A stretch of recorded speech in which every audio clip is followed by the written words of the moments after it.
Oi pessoal, tô de volta no nosso Fala Mídia com a segunda parte falando sobre a reencarnação. Vamos continuar? Eu tive um probleminha com celulares, né, e fiquei devendo essa parte para vocês. Eu sou a Mídia Nissim, conhecida como a Samblu. Seja bem-vindo ao meu canal. Se você gosta dessa ideia, se você também curte, né, o mundo cabalístico, o mundo místico dentro da Torá, né, dentro do espiritismo, que eu sou uma judeu-bandista, deixe seu like, acione aí o sininho, compartilhe esse vídeo, me ajude a crescer esse canal para que outras pessoas venham a ter essa informação. Vamos nessa? Pois bem, a reencarnação, né, é um assunto tão comentado e mesmo assim ainda existe tabus, ainda existe preconceito, ainda existe a resistência, né, religiosa, porque não é toda religião que aceita, né? Pois bem, vamos lá. Segundo o judaísmo, da Cabala, né? Não sei se vocês sabem, vocês conhecem a história natural de Caim e Abel, né? Muitos dizem que Caim matou seu irmão, né, com ciúme dele com o Eterno, com o Criador. Eu sempre costumo falar, quer saber da história exata? Converse com o judeu. Por que o judeu? Porque o judeu, ele foi o povo escolhido pelo Eterno e desde lá de trás, né, eles vêm passando os ensinamentos não só através da escrita. Antes não era pela escrita, ela era oralmente. A Torá, ela foi dita oralmente, né, a Moisés na montanha. Fora a parte da escrita na pedra. Teve os ensinamentos orais. E o judeu, assim, ele vai passando de geração para geração esse ensinamento. Então, a história que os judeus contam é que Caim matou seu irmão não foi por inveja do Altíssimo, o ciúme do relacionamento de de Abel com o Altíssimo. E foi sim com inveja do seu próprio irmão. Por que inveja? Os ensinamentos judaicos contam que quando Caim veio ao mundo, Deus deu por irmã a Caim, né? Ele veio gêmeos com uma irmã. Abel veio gêmeos com duas irmãs.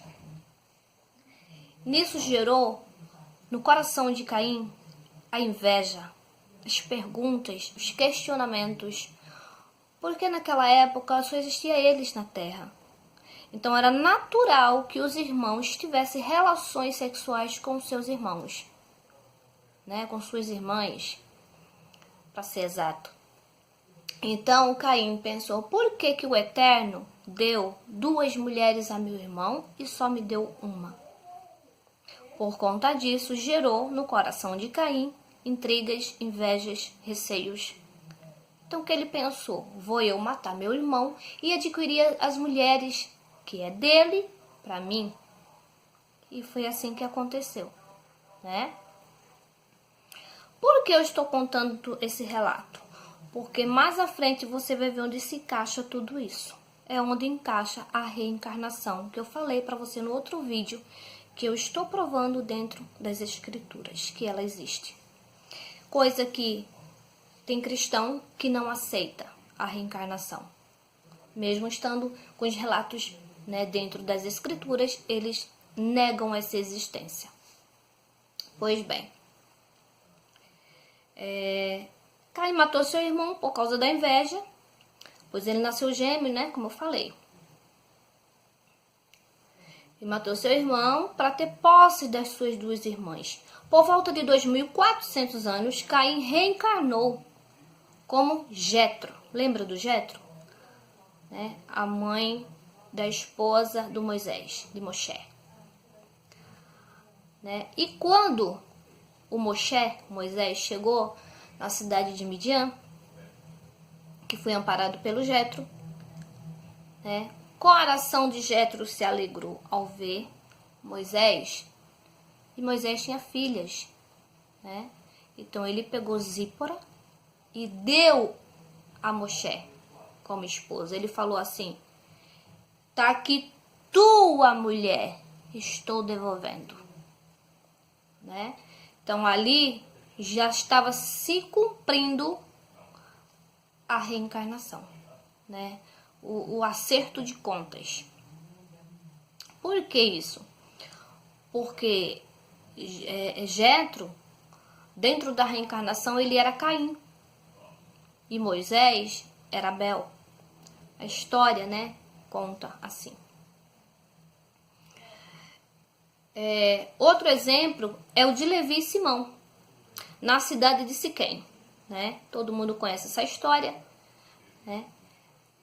Havia um príncipe, né, da cidade de Siquém, o qual ele olhou a filha de Jacó e quis ela.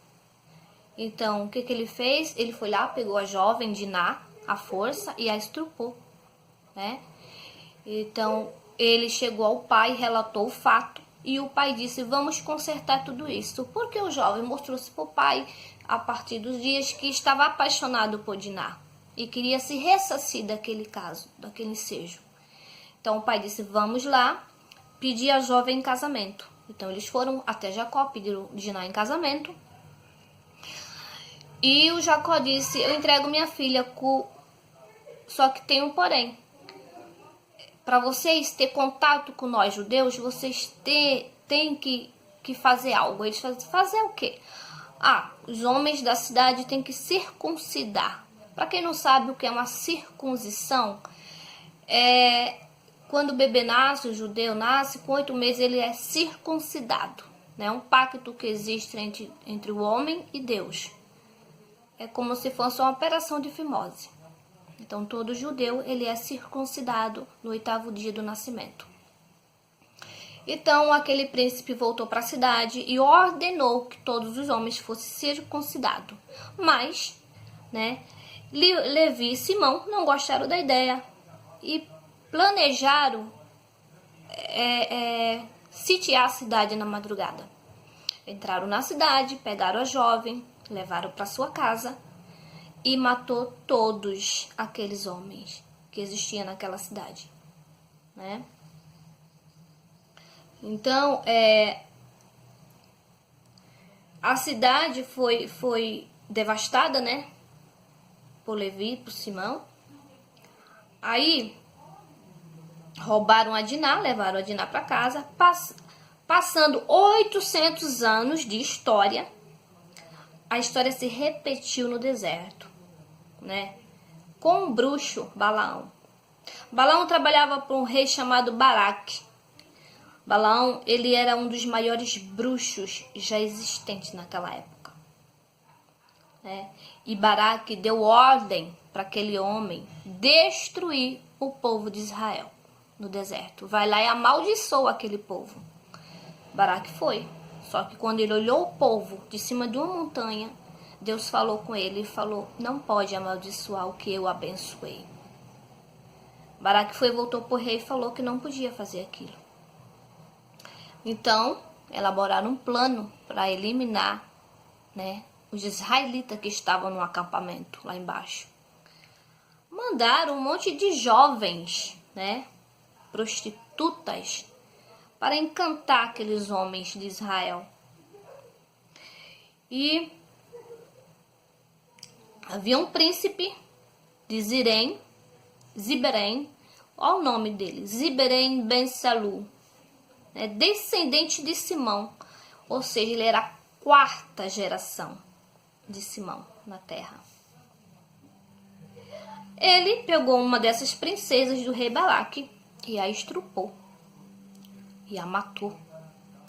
Após isso, houve uma praga que matou 24.000 pessoas nesse acampamento. Tá vendo a história, uma ligada com a outra? 24.000 morreram lá atrás em Siquém, né? Por causa de Levi e Simão. Simão foi lá e matou 24.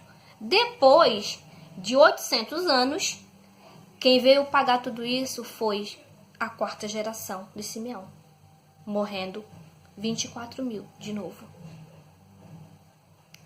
E essa princesa que foi morta, foi estrupada e morta, nada mais era do que Diná reencarnada.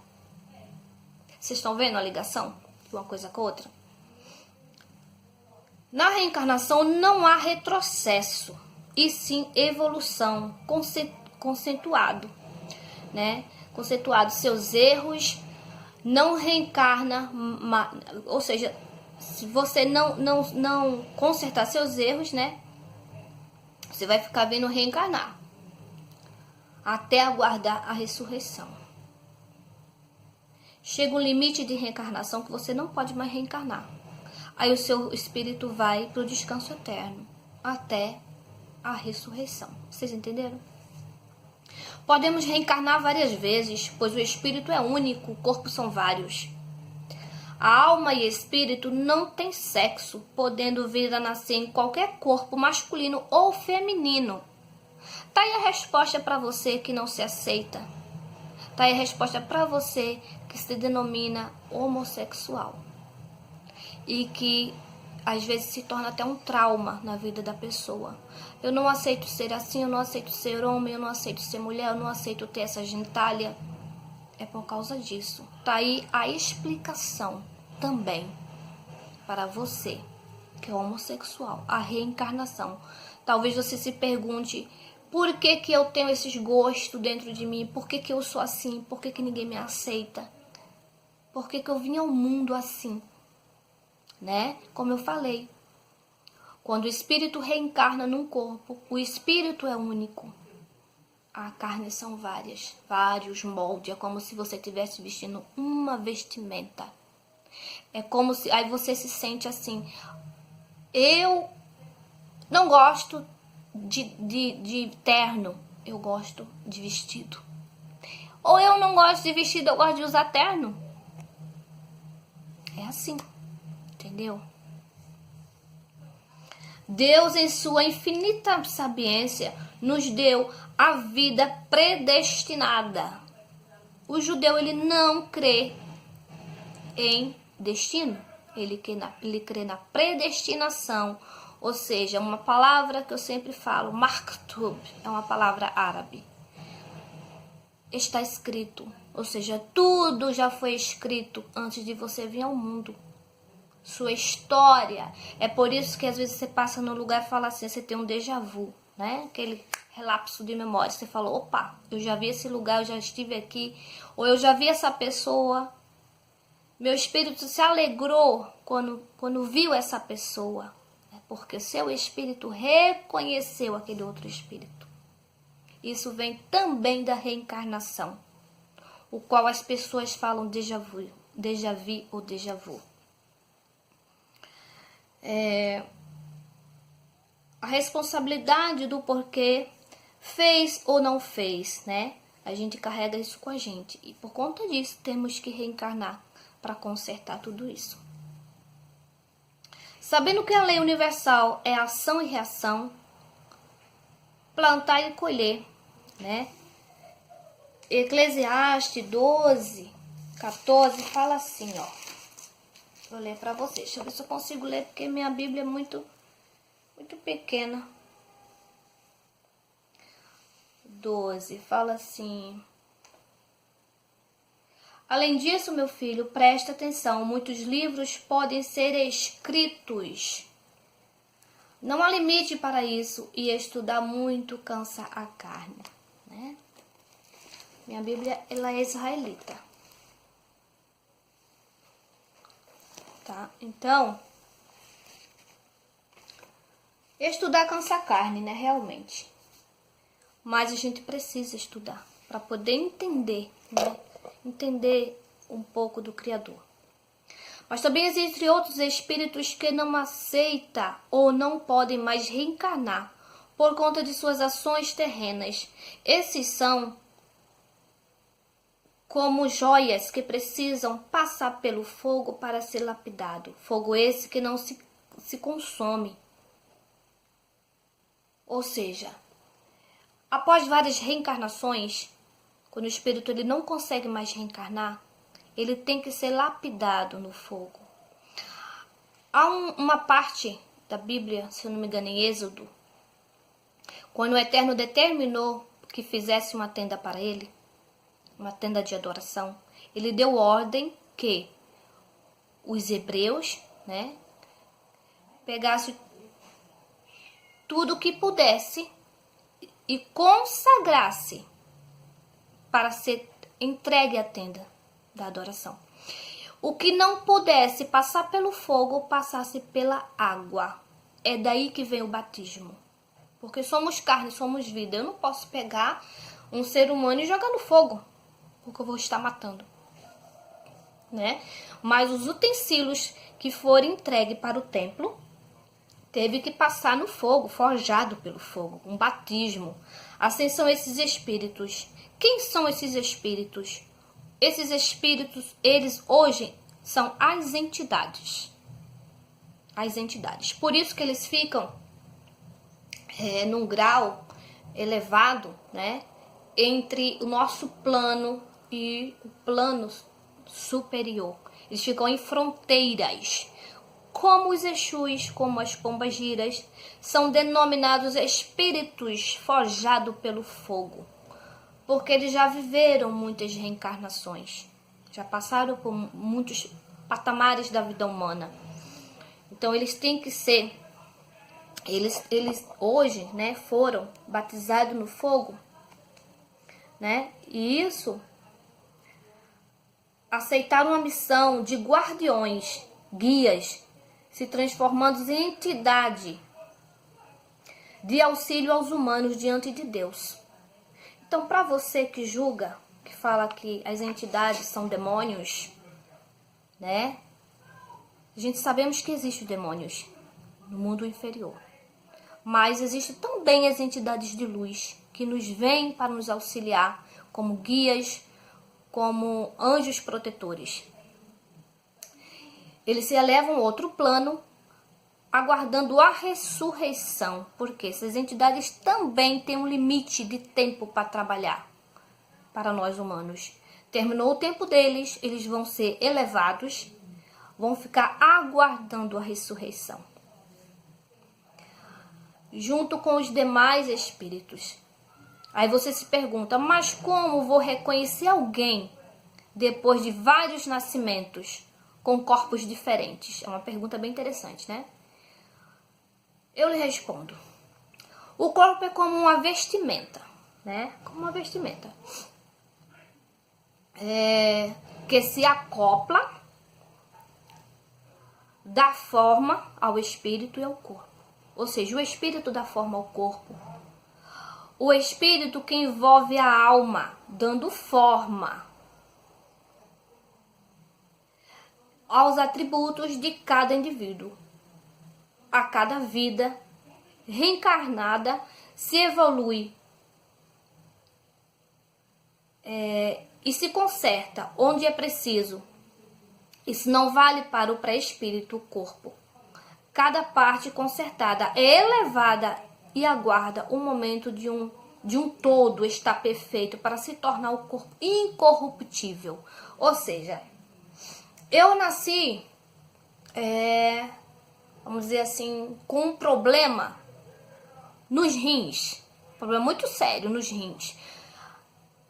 Aí eu tenho que procurar os médicos para curar isso. Mas às vezes quem vai curar mesmo é a espiritualidade. Sabe por quê? Em outra vida eu não dei valor ao meu rim, né? Eu bebi demais, eu era uma pessoa abusiva. Então eu vim com essa cobrança. Ou então, deixa eu dar outro exemplo. Uma pessoa que abortou muito em outra vida. Abortou, né? Pecado diante do Eterno. Aí, ela reencarna. Sabe o que vai acontecer? Possivelmente, essa mulher, ela não vai gerar filhos. Ela vai conviver com essa vontade, com esse desejo de ser mãe.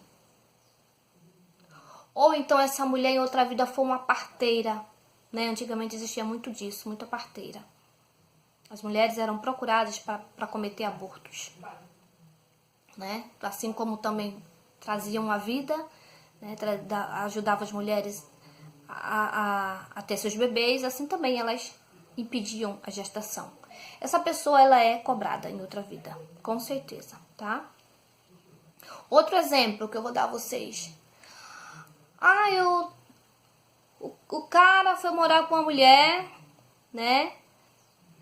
Ama a mulher, tudinho, de repente estrupa seus enteados ou seus próprios filhos. Por quê? Porque ele trouxe de outra vida vestígio de um amor do passado. A palavra do Eterno diz que convivemos com o nosso próprio inimigo debaixo do nosso teto. Então, essa vida, ela vem reencarnada e traz vestígios, bagagem de outra vida. É algo que muitos não conseguem entender nem conter e termina cometendo tal delito. O espírito não vê só a carne, né? Vê também o outro espírito que está habitando nele. É por isso que acontece esses tipos de desgraças no mundo. Entenderam? Vamos lá. O versículo 3 de Salmo 23 nos prova a existência da reencarnação, né? Deixa eu achar aqui para vocês.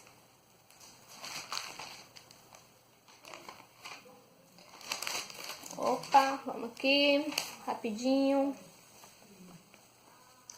Salmos 3, 23. Você pode também procurar se você tiver uma Bíblia, tá? 3. Gente, minha vista tá péssima.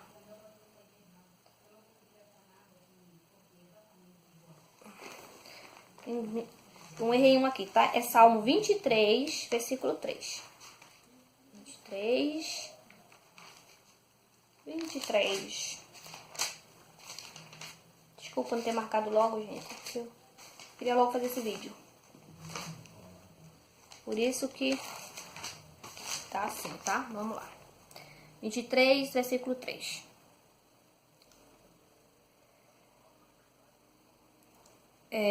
Lava-me para águas tranquilas. Leva-me para águas tranquilas. Restaura-me a alma. Ele me guia em caminhos retos por causa do seu nome. Vocês estão entendendo? Livra-me. Leva-me para águas tranquilas. Restaura minha alma. Ele me guia em caminhos retos. Qual é esse caminho reto? O caminho da reencarnação. Quando ele fala, leva-me para águas tranquilas. Onde que estão essas águas tranquilas? No útero materno. Tá? Restaura a minha alma. Ele está dando uma nova chance aos humanos da reencarnação, de viver novamente. Vamos lá. Mas você não entende por que mudaram a tradução, ou seja, o cristianismo, mais uma vez, quis tornar a Torá, que é o livro sagrado, né, errada. Veja a diferença, tá? Na Torá, minha alma fará retornar com tranquilidade em um círculo de justiça, por causa do seu nome, do nome dele, do Todo-Poderoso. Já as escrituras, a Bíblia, né, traduzida, ficou assim: refrigera minha alma, guia-me na vereda da justiça, por amor do seu nome. Vocês viram a diferença? Minha alma fará retornar, tá na Torá, com tranquilidade, em círculo de justiça, que é a reencarnação. Aí eles tentaram fazer com que a Torá estivesse errada e mudaram o contexto das palavras. Refrigera minha alma, guia-me nas veredas da justiça, por amor do seu nome. Viu a diferença? A primeira frase de Salmos 23:3 da Torá foi alterada, né? Ocultando a verdade para você. Agora preste atenção ao versículo em hebraico, tá? Em hebraico. Esse mesmo versículo em hebraico. Nafshi, Yeshrovav, Yaheni Biman, Yele Tizedof, Leman Shemur. Eu tô um pouco rindo da vista, mas eu acho que eu consigo ainda ler, tá? Aí fala assim, as palavras Nafshi, que é minha alma, Yeshovev, retornar, foi omitida das frases, dando lugar à palavra refrigera, por não existia, acompanhando a palavra minha alma. A palavra Yeshovev está numa ação verbal do indicativo hebraico de causar o retorno através do Deus Criador. Já Yaheni, que significa tranquilidade, e Bema Hiele Tizedak, né? Eu vou explicar. Olha, Yaheni, tranquilidade, paz, sossego. Bema Hiele Tizedak, roda, justiça, tá? Por isso que ele fala retornar, é um círculo da justiça. A Torá, ela não mente. A Torá é a escritura sagrada, a primeira que existiu, após as escrituras lá nas pedras no Monte Sinai. Shemor é o mesmo que Shem, que significa posse. Então, juntando Leman Shemor, temos por causa do seu nome, do grande Elohim, e não por amor do seu nome, que foi acrescentado ou modificado. E foi na expressão círculo de justiça que o rabino criou a palavra Gilgud Natamud, que significa círculo da alma vivenciando a reencarnação no judaísmo. Os livros de Macabeu e o Novo Testamento salientam a reencarnação, quando os judeus perguntavam e diziam entre si a respeito do Mashiach, né, que vocês conhecem como Jesus, né, dizendo que ele era João Batista, né, ou Elias e até o profeta reencarnado, né? A reencarnação sempre esteve entre os judeus, mas as religiões, através de outras traduções e crenças, tentaram banir essa existência, ocultando as escrituras da Torá, fazendo as pessoas crer no castigo eterno, no inferno. Estão entendendo? Porque quando Jesus esteve na Galileia, né, que ele andava pela Galileia, por ali todo, chegou uma ocasião, né, que questionaram a ele: mas quem és tu? Né? A outros falavam assim: eu sei ele quem é, ele é João Batista. Eles falaram: não é Elias, não é o profeta. Né? Foi quando ele falou: tu dizes isso que eu sou. Né? E ele fala mais, que ele esteve entre eles e eles não o reconheceram. Viram? Então, esse é o conceito da reencarnação, que muitos não querem acreditar. Ou seja, João Batista era a reencarnação de Elias na Terra. Por esse motivo, ele veio primeiro do que o Filho do Eterno. Vocês estão entendendo agora?